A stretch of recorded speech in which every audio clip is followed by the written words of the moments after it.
గురువాక్యం చూడండి ఎంత అద్భుతంగా ఉంటుందంటే, ఎవడు నిజమైనటువంటి గురువు పుత్రుడు అంటే స్వామి రాసినట్టు చూడండి. వాడెరా గురుపుత్రుడు సద్భక్తి కృపకు పాత్రుడు పట్టాధికారుడు.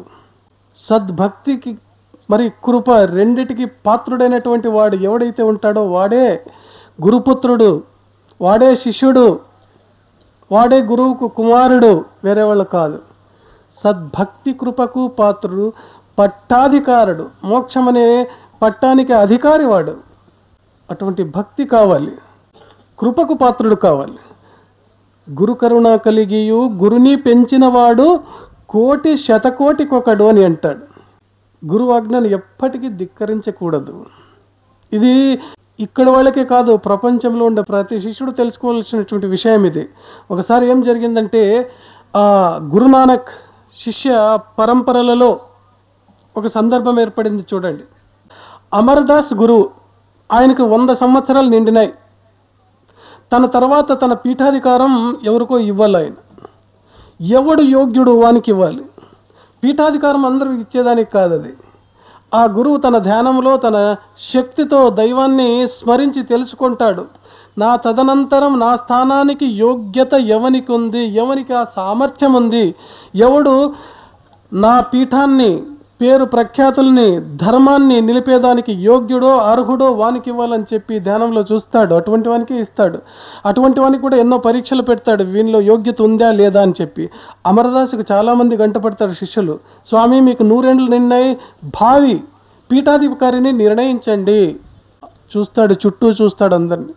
అందరూ 30 ఏండ్లు 40 ఏండ్లు 50 ఏండ్లు సర్వీస్, అదే వయస్సు కాదు.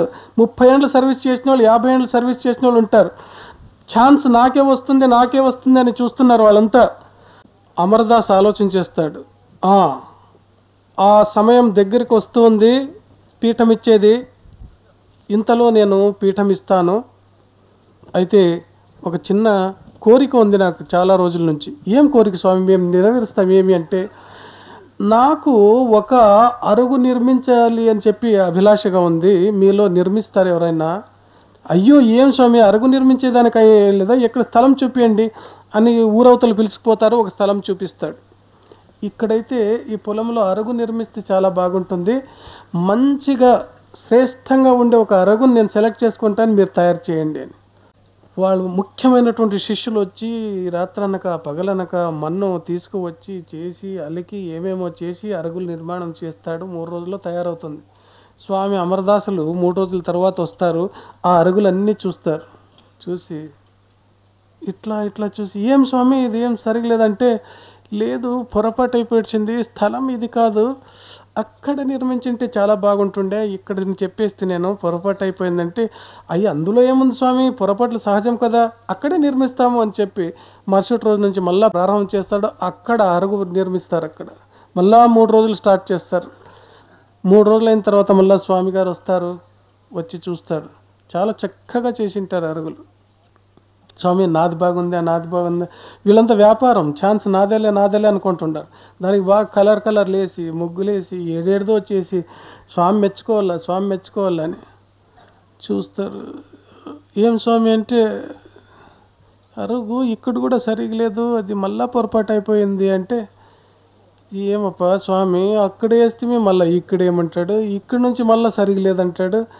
కొంచెం 100 ఏండ్లు అయింది కదా, స్వామికి ఏమన్నా లూజ్ అయ్యిందో ఏం కథో అని చెప్పి దాంట్లో 25% తగ్గిపోతారు. ఇంక స్వామి అయ్యో ఆ కొండ పక్కలో చాలా బాగుంది, అక్కడ నిర్మించండి అంటాడు. మళ్ళా పోతారు, ఆడి పారుతారు, మళ్ళీ ఆడి నిర్మాణం చేస్తారు. మళ్ళా స్వామి వచ్చి అయ్యో ఇది కూడా బాగాలేదంటాడు. మళ్ళీ ఇంకొక చోటు చూపిస్తాడు, అయ్యో ఆటికి మళ్ళీ 50% తగ్గేసరి స్వామికి తిట్టేకి మొదలయ్యి విమర్శ చేసరి, వీడే ఎట్లా స్వామి వీడు, ఎన్ని అరుగులు నిర్మించాలి వీనికి, యాదో ఒకటి అరుగు, రెండవది మూడవది త్వరగా సెలెక్ట్ చేసుకొని మాకు ఛాన్స్ ఇవ్వకూడదా, పీఠాధికారి పదవిని ఇవ్వకూడదా, ఏం పనికిరానోడు చిక్కినాడు.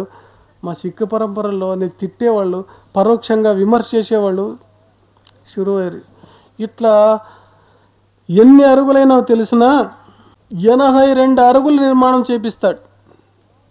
ఆటికి 50 అరుగుల వరకు తయారు చేస్తారు. 50 అందరూ సోలిపోతారు. 51వ అరుగు నుంచి ఒక్కడు మాత్రం ప్రత్యేకంగా అరుగు తయారు చేసేకపోతాడు. ఆయన పేరు రామదాస్ అని.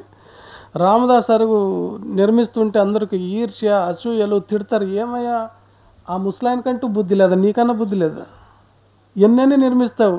ఒక్కటే మాట అంటాడు, గురువాక్యం మనోనిశ్చయం. గురువు ఏం చెప్తే అది చేయాలంతే. దాని నుంచి ఫలితం వస్తుందో రాదో, నాకు పీఠం వస్తుందో రాదో, ఈ పీఠం కోసం నేను చేసేవాడు కాదు. గురువు ఆజ్ఞను తూచా తప్పకుండా పాటించాలి నా జీవితంలో. అరుగులు నిర్మించుకుంటూనే జీవితం సాగిపోయినా నేను సంతోషపడతాను.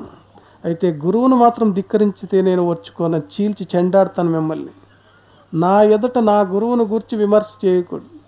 నిన్నటి రోజు పొగడినటువంటి నాలుకలే ఈ రోజు అదే గురువుని విమర్శిస్తున్నాయి. బుద్ధి లేదు మీకు అని చెప్పి తిట్టి పంపించేస్తాడు.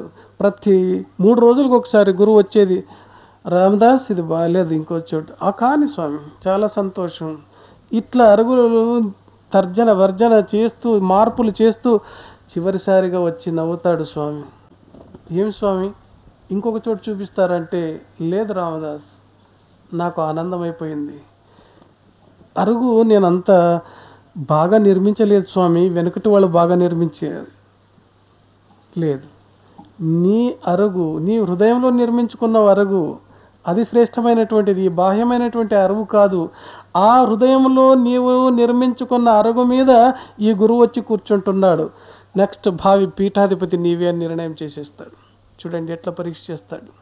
కాబట్టి సర్వకాల సర్వావస్థల యందు గురువాక్యం మనోనిశ్చయం